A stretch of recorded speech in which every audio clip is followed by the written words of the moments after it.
mendengarkan podcast ini. Saudaraku sekalian yang kekasih, martabat, kata yang pada umumnya memiliki konotasi yang positif. Kata martabat sebenarnya lebih cenderung memiliki konotasi yang positif, walau tidak selalu demikian. Kata martabat bersinonim dengan kata derajat, gengsi, harga diri, dan harkat. Saudaraku, pada dasarnya martabat adalah nilai yang diperoleh seseorang dari keberadaan orang tersebut. Nilai yang diperoleh atau dimiliki seseorang karena keberadaannya. Martabat juga sering dipahami sebagai hak seseorang untuk mendapatkan kehormatan. Hak seseorang untuk mendapatkan kehormatan. Saudaraku sekalian, hampir semua manusia berusaha untuk memiliki martabat, sekecil apapun martabat tersebut. Artinya, semua manusia ingin memiliki derajat, gengsi, harga diri, harkat sekecil apapun. Tentu di lingkungan masing-masing sesuai dengan kelasnya. Tidak heran kalau seseorang bisa melakukan apa saja, berbuat nekat, ya, demi martabat ini, saudara. Saudaraku sekalian, ya tentu saudara bisa setuju dan memang kita melihat realita ini, yaitu hampir semua manusia ingin memiliki martabat yang baik. Ya, manusia yang sehat ya. Sehat jasmani rohaninya. Sayangnya, martabat yang dibangun oleh banyak orang bukan berdasarkan landasan yang benar. Ya, ini terjadi karena manusia sudah sesat, tidak mengenal Allah dengan benar, dan tidak mengenal dirinya sendiri dengan benar juga. Hampir semua orang mencari martabat di mata manusia yang didasarkan, dilandaskan pada kedudukan, kekuasaan, gelar, pangkat, penampilan, ya, harta, kekayaan, sesuatu yang dikenakan seperti pakaian, arloji, perhiasan, dan sejenisnya. Pada umumnya manusia membangun martabat didasarkan pada rumah, mobil, ya, dan lain sebagainya. Nah, tanpa disadari, gairah untuk memperoleh nilai kehormatan atau martabat dari manusia ini, ya demi kehormatannya ya, itu telah menguasai hampir semua manusia. Pasti kita telah terbawa atau terpengaruh, saudara. Nah, sebaliknya, hampir tidak ada orang yang serius mencari kehormatan dari Allah.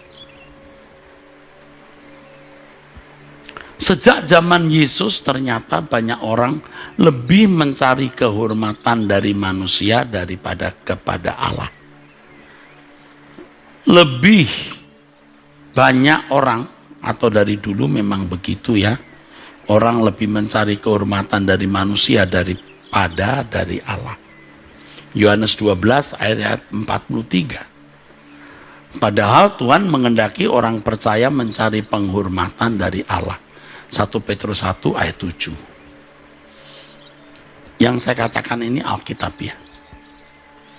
Saudaraku, karena gairah mencari kehormatan sudah menjadi irama hidup, maka segala sesuatu bisa dijadikan sarana untuk memperoleh martabat demi kehormatan tersebut. Misalnya acara resepsi pernikahan, Ya, bagaimana acaranya dibuat megah, seremonialnya, ya, gedungnya, musiknya, makanannya, backdropnya. Waduh, hari ulang tahun kelahiran, ulang tahun pernikahan, kelulusan sekolah, ucapan syukur, pembukaan kantor, perayaan tahun baru, perayaan Natal, dan lain sebagainya. Semua itu bisa dirayakan, diadakan demi memperoleh kehormatan dan menaikkan derajat atau martabat. Kalau acara pernikahan, saudaraku, bisa mengundang orang-orang penting, ya. Kalau orang pentingnya datang, diumumkan selamat datang kepada Bapak Menteri, gitu. Terus orang-orang suruh minggir dulu, beliau foto. Oh, itu enggak salah.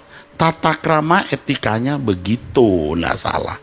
Tetapi kalau hati keluarga yang mengadakan pesta lalu merasa diri lebih tinggi, itu jadi salah. Dia cuma bisa mengundang wali kota, kita bisa mengundang gubernur. Oh, dia bisa mengundang gubernur, kita bisa mengundang menteri dalam negeri. Oh, dia bisa mengundang menteri dalam negeri, kita bisa memanggil wakil presiden. Oh, dia bisa mengundang wakil presiden, kita bisa mengundang presiden. Waduh, saudaraku, saudara, ya, sarana apapun bisa digunakan loh, saudara, untuk mengangkat derajat. Coba jujur saja, kan begitu, ya. Jangan saya mengatakan ini lalu saudara tidak mengadakan ucapan syukur pernikahan. Oh, bukan itu maksud saya. Please, mengadakan dengan ucapan syukur yang tulus, bukan untuk mencari kehormatan demi martabat, ya. Sudah tahulah, ya. Yang tidak tahu ya memang hati nurani saudara sudah bebal, ya susah. Nah, ironi sekali, kematian dari anggota keluarga pun juga sering dijadikan sarana untuk bisa memperoleh kehormatan demi menaikkan martabat dari manusia. Tidak salah loh kalau menaruh jenazah di ruangan yang besar dengan berbagai aksesoris, ya, pohon lah, ya, latar belakang dan bunga-bunga. Tidak salah, ya, kalau memang berhubung tamu banyak dan tuan rumah atau keluarga memang memiliki porsi itu. Tidak keliru kalau menaruh jenazah di peti jenazah yang harganya mahal, jika memang kelas dan porsinya demikian, ya. Anda jangan berkata, wah mewah banget, ya. Nah, bagi orang itu tidak mewah. Tidak salah kalau berusaha menampilkan acara yang megah untuk menunjukkan kasih dan penghormatan kepada yang meninggal, sesuai dengan kemampuan masing-masing individu, saudaraku, ya. Mobil jenazahnya sekarang ini ada yang mewah, ya. Mobil yang harganya beberapa miliar.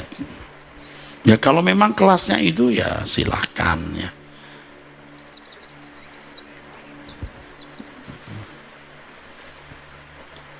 Tetapi menjadi salah kalau hal itu dilakukan untuk bisa membangun kehormatan demi martabat di mata manusia, demi mengangkat martabat.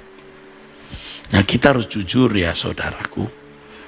Tapi kita juga sebagai orang yang melihat, jangan menghakimi lalu menilai secara sembarangan, ya. Kalau orang itu memang terhormat, pemilik perusahaan besar atau pejabat, ya pasti semua acara lebih baik, mewah dan lain-lainnya. Jangan saudara anggap itu salah, tidak. Kalau memang kelas dan porsinya. Tetapi bagi si keluarga, si pelaku yang menyelenggarakan itu, hati-hati. Jangan mencari kehormatan demi menaikkan martabat dengan hal itu. Kalau saudara punya anak, maksud saya Anda punya anak menikah lalu Anda kenal dengan banyak orang, ya buat pesta besar untuk 5-6 ribu orang mungkin 1-2 hari, ya apa salahnya? Karena memang banyak tamu, banyak teman ya. Tapi sikap hati kita harus benar. Dan sebenarnya ini tergantung dari motivasi dan sikap hati. Hanya Tuhan yang tahu. Kita jangan menilai sembarangan. Itu bisa benar, itu juga bisa salah. Nah, kalau kita pelakunya, kita harus periksa diri. Apakah dengan mengadakan pesta model begini patut? Apakah dengan kendaraan ini patut? Apakah dengan backdrop harga segini patut? Nah, ini masing-masing harus memeriksa diri, saudaraku. Kematian bermartabat, yang bermartabat artinya kematian yang terhormat atas orang percaya yang berkenan kepada Allah. Maksud terhormat di sini adalah terhormat di mata Allah. Karena kematian adalah transisi dari kefanaan menuju kekekalan, dan bicara mengenai kekekalan ini pasti wilayah Allah. Jadi kalau bicara soal kematian yang bermartabat, ini bermartabat di mata Allah dan bernilai kekal. Orang yang kematiannya bermartabat adalah orang yang sejak hidup di bumi melakukan kehendak Bapa, sehingga memiliki pengakuan dari Allah Bapa apakah dirinya benar-benar berkenan di hadapan Allah. Jadi orang yang kematiannya bermartabat itu sejak hidup di bumi melakukan kehendak Bapa dan mendapat pengakuan dari Allah Bapa bahwa dia berkenan di hadapan Allah. Orang-orang seperti ini pasti ya ketika meninggal dunia dijemput Tuhan.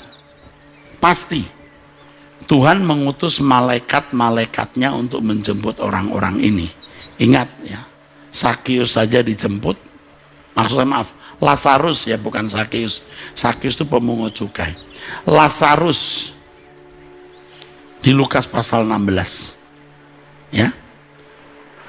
Kematian orang di dalam Tuhan adalah kematian yang bermartabat, seperti ditulis dalam Wahyu 14 ayat 13. Dan aku mendengar suara dari surga berkata, tuliskan, berbahagialah orang-orang mati yang mati dalam Tuhan sejak sekarang ini.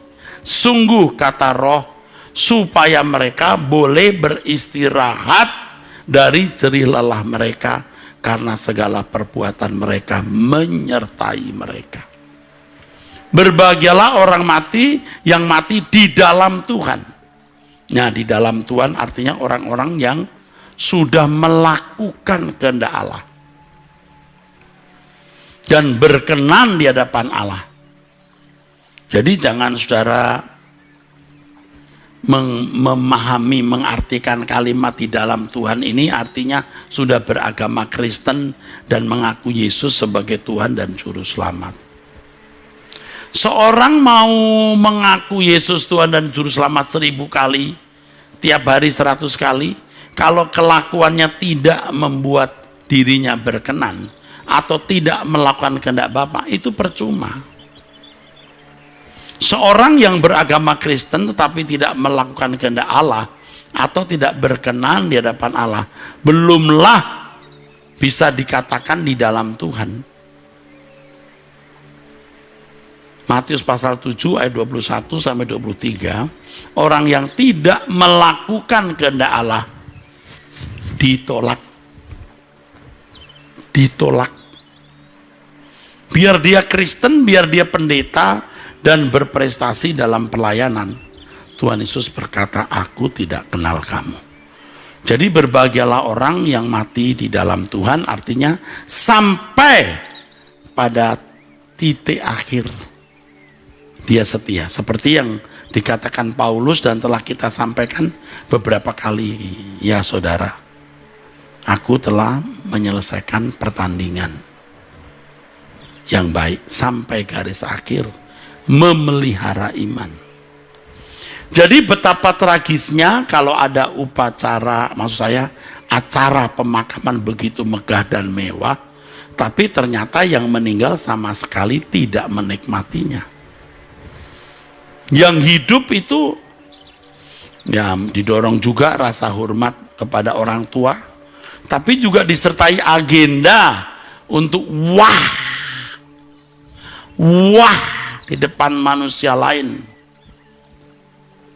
Pasti yang meninggal juga tidak merasa dirinya menjadi bermartabat walaupun acara pemakaman dan semua sarananya megah dan mewah. Apalagi kalau yang meninggal memang tidak meninggal di dalam Tuhan, jadi tidak bermartabat. Walaupun semua acara dan segala sarananya mewah, percuma. Lebih tragis lagi kalau ternyata walaupun banyak orang mengantar dia ke pemakaman, tetapi dia tidak dijemput siapapun. Tapi tidak ada yang menjemput di balik kubur waktu ke rumah kekal. Memang ingat saudara, kalimat ini ingat ya, saya sudah sampaikan beberapa kali.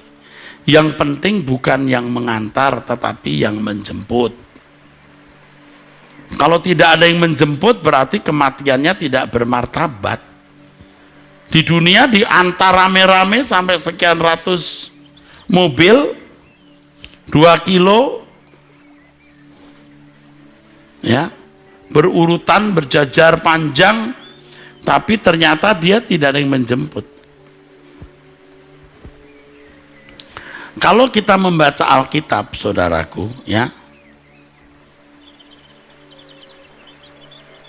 Lukas 16 ayat 22. Kemudian matilah orang miskin itu, lalu dibawa oleh malaikat ke pangkuan Abraham. Kalau kita membaca ayat 23, orang kaya itu juga mati lalu dikubur, tapi tidak ada malaikatnya di sini. Nah, orang kaya ini mati mungkin harus beberapa hari bisa, tapi kalau lihat tradisi ya hari itu, ya saudaraku. Orang banyak datang, rame, ya. Makanan disediakan. Saya sering menyaksikan ya di rumah duka itu prasmanan ya saudara. Makanannya benar-benar beberapa jenis ya. Ya.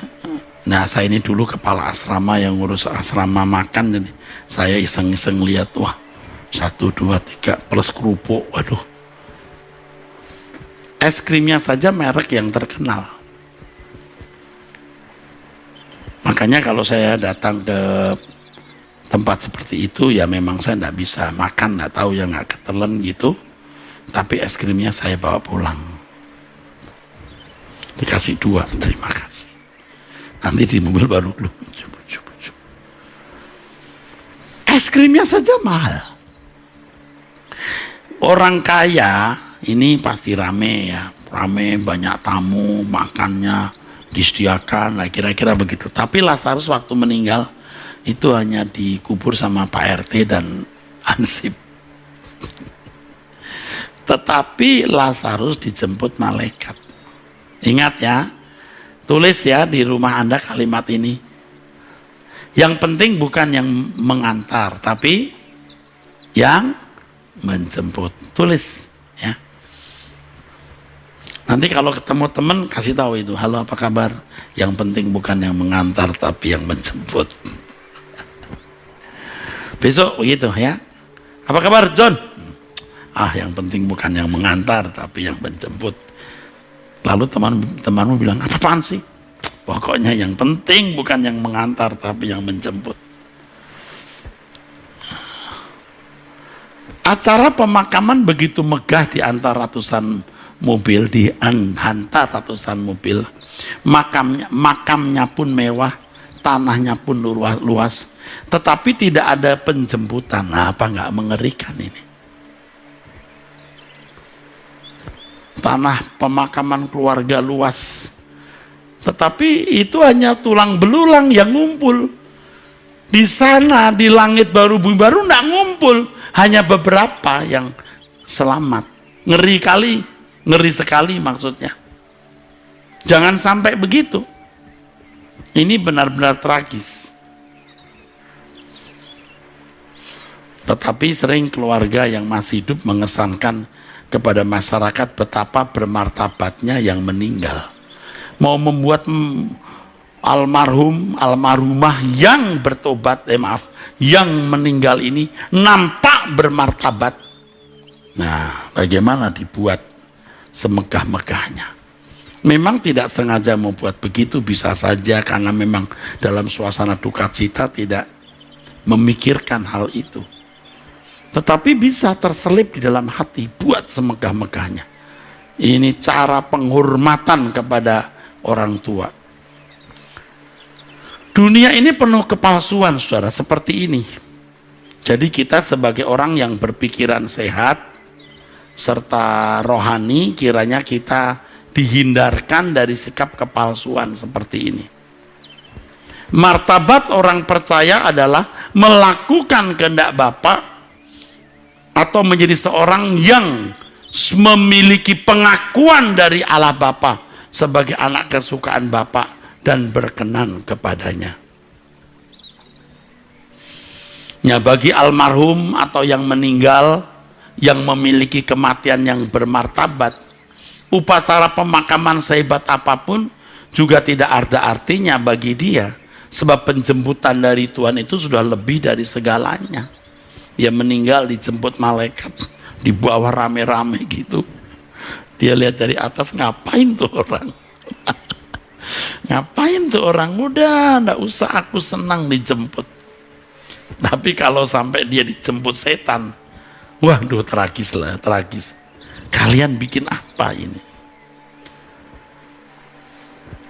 Kalau orang yang mati dalam kematiannya bermartabat, dia bisa berbicara, seandainya dia bisa bicara ya. Kalau ia bisa bicara, ia akan menasihati kepada mereka yang masih hidup untuk tidak melakukan hal-hal yang berlebihan. Sebab semua itu tidak ada artinya bagi dirinya dan bagi mereka yang hidup.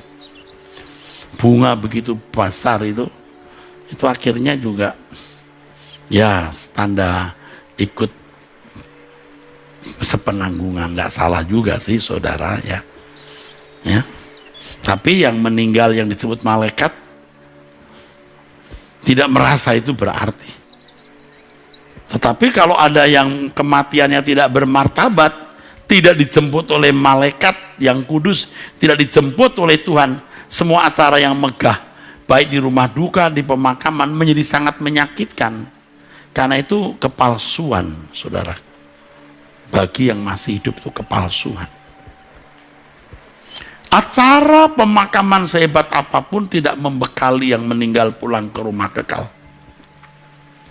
Ingat ini, acara pemakaman sehebat apapun tidak membekali yang meninggal pulang ke rumah kekal, entah ke surga atau ke neraka. Itu kekal, itu dua-duanya ya, tidak membekali ya. Mau acara bagaimanapun tidak membekali. Semegah apapun, semewah apapun nisan atau makam, seluas apapun tanahnya juga tidak ada artinya. Makam hanyalah tempat jasad yang dimakan tanah dan cacing. Tapi tidak salah punya pemakaman keluarga, supaya kalau ada anggota keluarga yang meninggal tidak usah bingung, tanahnya bisa dikumpulkan di satu lokasi, bagus. Tetapi itu tidak memiliki nilai dalam kekekalan. Sebab tempat yang dibutuhkan adalah rumah kekal atau untuk roh dan jiwa. Rumah yang kekal yang dibutuhkan. Oleh sebab itu Bapak Ibu saudaraku sekalian, membekali orang menghadapi kematian harus dimulai dari diri sendiri. Sebelum kita membekali orang lain, bekali dirimu sendiri. Setelah itu barulah kemudian kita menjadi alat dalam tangan Tuhan untuk membekali orang lain. Tentu yang kita bekali orang-orang dekat kita dulu. Itu bisa orang tua. Dan memang logikanya di atas kertas, orang tua kita yang akan lebih dulu meninggal. Pasti meninggal. Dan secara hitungan itu memang lebih dulu. Kalau orang tuamu usia 60 tahun, nah itu juga sudah senja. Anda, saya sebagai anak harus memancarkan kehidupan rohani yang baik untuk orang tua yang sudah mendekati hari kematian. Kita mempersiapkan orang tua kita memiliki kematian yang bermartabat. Jadi kita harus membekali diri sendiri dulu. Apa bekalnya? Berkenan kepada Allah. Itu bekalnya. Sebelum Anda memiliki pengakuan bahwa saudara anak yang berkenan kepadanya, sebelum itu miliki perasaan krisis. Kalau kita menjadi manusia yang makin hari makin berkenan, kita pasti menulari orang lain. Menulari orang lain bagaimana hidup berkenan kepada Allah. Jadi kalau orang tua masih hidup, ya saudara, dibawa untuk mengenal Allah. Kalau menasihati orang tua dianggap tidak pantas dan memang tidak bisa, hidup saudara itu memancarkan kehidupan rohani yang baik. Anak-anak harus rukun, saling mengasihi. Kalau kumpul menyembah Tuhan, berdoa, jangan berkelahi satu dengan yang lain karena satu hal atau dua hal, misalnya seperti berebut warisan, tersinggung,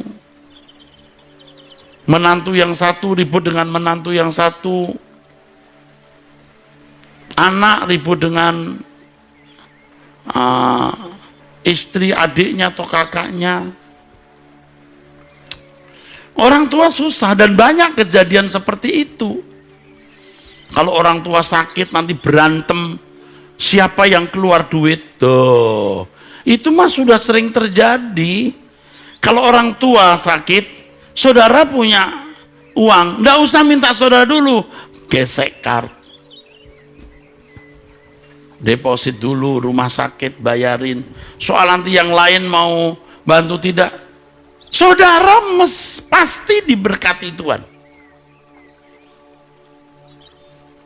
Saya mendapat pertanyaan di Anda bertanya Alkitab menjawab tuh sekitar hal ini. Saya berkata, oh enggak usah kau persoalkan, aduh bayarin saja, kakak saya yang lebih mampu loh, enggak usah lihat. Seandainya kamu harus jual rumah, jual mobil demi orang tua, pasti kamu menjadi orang yang nanti akan diberkati sampai kekekalan. Bekali orang tuamu yang mau meninggal nih loh, bisa kapan saja loh. Lebih dari kasih sayang dalam bentuk memberi rumah orang tua, memberi mobil, mengajak jalan-jalan ke tempat wisata, ke luar negeri. Kadang-kadang orang tua keluar negeri juga nggak senang-senang amat, malah capek, kasihan ditarik-tarik sana, tarik-tarik sini. Ya, akhirnya orang tua keluar negeri bukan karena mau disenangkan, karena mau menyenangkan anak yang mengajak dia. Nah kalau kita lihat orang tua sudah susah jalan, nggak usah lah jauh-jauh. Hari-hari tertentu dikunjungi, makan bersama, doa bersama, aduh cukup itu. Sebelum pulang, ingetin, Mam jangan lupa Truth ID. Kita harus mengajak orang tua untuk berkemas-kemas pulang ke LB3, langit baru bumi baru. Saudara harus mengadakan membiasakan kata LB3 ini, langit baru bumi baru, kepada orang tua dan membiasakan mereka berkemas-kemas.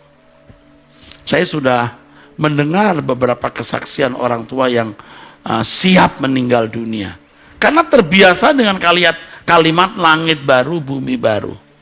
Beberapa kali ini saya kemukakan seorang gadis ya yang belum usia 30 tahun meninggal dunia. Lalu ya dia yakin saya mau pulang ke LB3. Nah ini loh. Kenapa dia di Truth ID, di GSKI Rehoboth ini sudah akrab dengan kalimat langit baru, bumi baru. Ya saudara, dalam percakapan dengan orang tua, kita harus mulai mengarahkan orang tua kepada perkara-perkara yang di atas. Ya, tolong deh. Ya, jangan membebani orang tua dengan berbagai masalah yang membuat orang tua hanya tenggelam, hanyut dengan masalah-masalah itu. Kasian. Anak berantem satu ngadu, "Mam, ini ya. Ini nih, si ini. Di sana, oh enggak gitu mam, dia." Coba saudaraku. Ini anak-anak siapa? Anak-anak Tuhan atau bukan? Jangan gitu. Rukun. Kalaupun ada konflik diselesaikan di belakang baik-baik ya, bukan munafik ya. Di depan orang tua baik, semua menantu rukun, anak-anak cucu-cucu rukun. Aduh, jangan begitu anak pertama datang nggak lama, anak ketiga datang nggak rukun, yang pertama buru-buru pulang. "Mam, kita mau ada urusan." Orang tua juga tahu ini lagi nggak ngomongan ini. Bapak ibunya nggak ngomongan, sampai anak-anaknya nggak ngomongan sama anak yang ketiga. Apa nggak cepat mati dan matinya ke neraka? Dan kalau orang tua meninggalkan warisan, jangan berkelahi karena warisan. Dari dulu saya mendengar orang tua berkata, dan saya sudah membuktikan, orang yang rakus menghai warisan orang tua nggak akan lama kekayaannya. Kalau dia kaya, nanti ada yang dikorbankan. Maaf ya, tidak nyumpahi. Ada yang dikorbankan. Anaknya meninggal, ada yang gila. Nanti tahun sekian jadi bangkrut, ada. Itu memang dari dulu. Dan itu keadilan.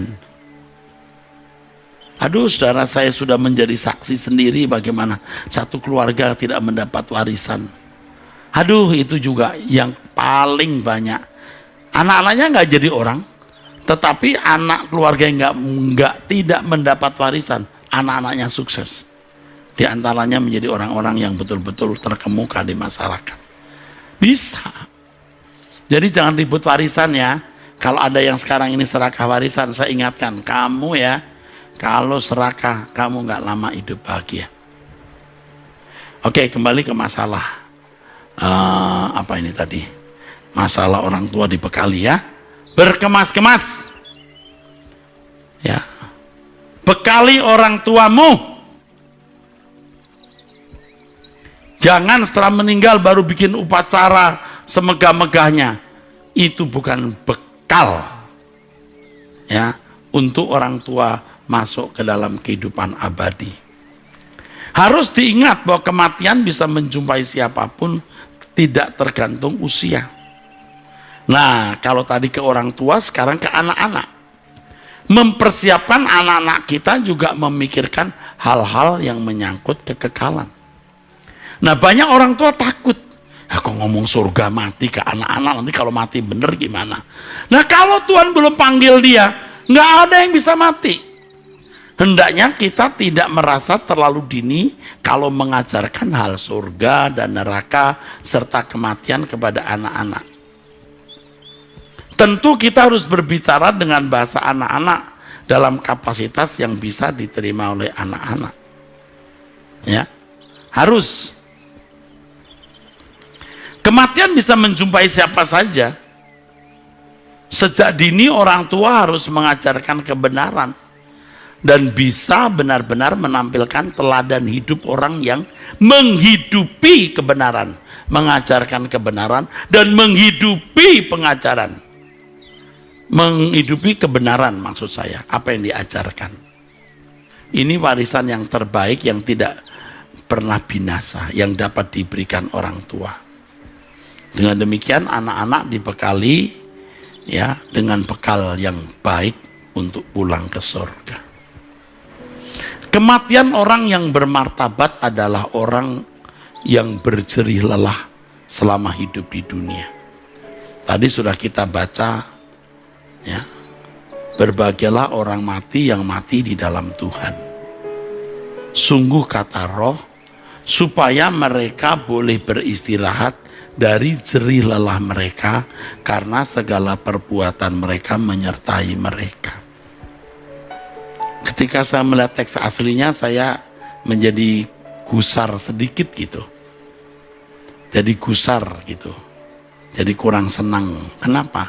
Karena kata jerih lelah ini kopos. Kopos itu artinya menangis atau meratap dengan memukul dada. Grief with beating the breast. Lamentation, wailing. Artinya meratap. Bukan hanya berduka ya, tetapi orang yang menderita. Orang-orang yang menderita bersama-sama dengan Tuhan. Dan saudara pasti tahulah ya, waktu itu kan penganiayaan hebat. Harga ikut Yesus itu segenap hidup mereka. Mereka mempertaruhkan nyawa untuk itu. Kalau sekarang mempertaruhkan kesenangan. Tadi kita nyanyi lagu itu berat itu. Bahagiaku hanya dirimu. Berani harganya dibayar. Aduh, ngeri kali. Membahagiakan hatimu Bapa. Waduh, luar biasa.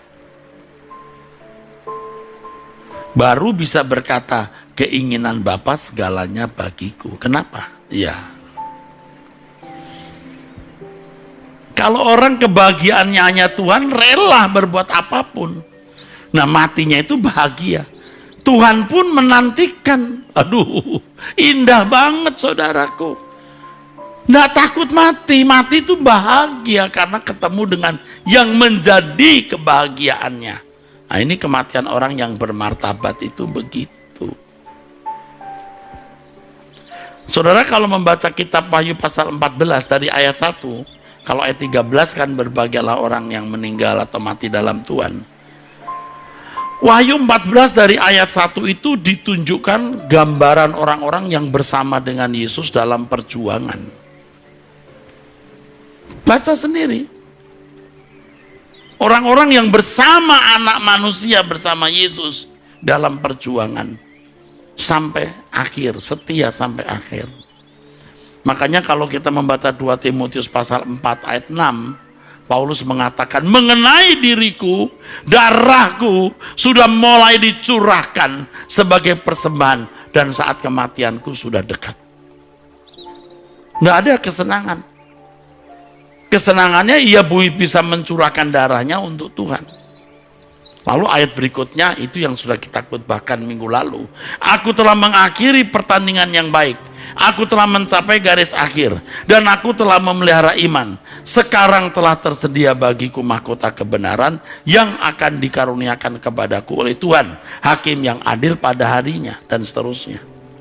Ini baru bermartabat saudaraku. Loh, orang tidak pernah berjuang bagi Tuhan kok mendapat atau mengenakan kalimat pulang dalam damai kepada Bapa telah selesai dalam pertandingan yang baik sampai pada garis akhir. Loh, dia nggak pernah ikut perlombaan kok. Itu loh kepalsuan itu loh saudara. Aduh, apalagi kalau itu pendeta, pasti ada kalimat itu. Padahal belum tentu dia waktu menjadi pendeta sungguh-sungguh mengabdi kepada Tuhan dengan benar. Saya takut juga. Takut saudaraku kalau saya meninggal ternyata tidak termasuk orang yang meninggal di dalam Tuhan. Maka sebelum saya meninggal, saya bersedia bertobat terus. Bersyukur dengan 15 di pengasingan itu. Aduh, luar biasa.